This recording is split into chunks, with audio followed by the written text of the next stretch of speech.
Le chrétien vit dans un monde qui a volontairement rejeté Jésus, le Sauveur du monde et le Prince de la paix.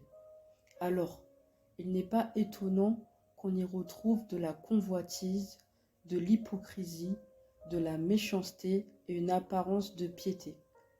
Ce sont là malheureusement toutes les caractéristiques d'un monde corrompu qui ressemble beaucoup au temps de Noé. Or, il y a un autre monde qui existe réellement, mais que nous ne voyons pas, c'est le monde spirituel. Parmi les anges déchus que Jésus a précipités sur la terre, il existe celui que la Bible appelle le diable, l'adversaire de Dieu et des hommes, l'accusateur, le prince des ténèbres, qui a sous ses ordres une armée démoniaque qui entraîne la peur, la désillusion, le doute, les maladies et qui, comme un ouragan ou une tornade, détruit tout sur son passage en faisant des millions de victimes. Dans le but d'oublier tous ces aspects négatifs de la vie, beaucoup s'adonnent au plaisir du monde, drogue, impudicité, argent, voyance, pensant que cela peut résoudre tous les problèmes, mais le vide est toujours présent dans leur vie. Or, ce vide ne peut être rempli que par Jésus lui-même.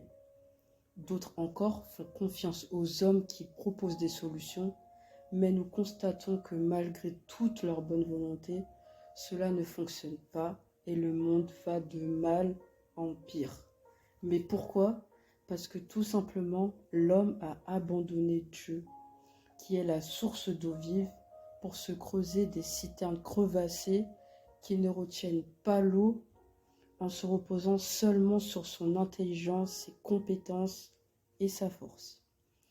Mais il n'y a pas véritablement de recherche de Dieu et de sa volonté dans les prières et dans le jeûne.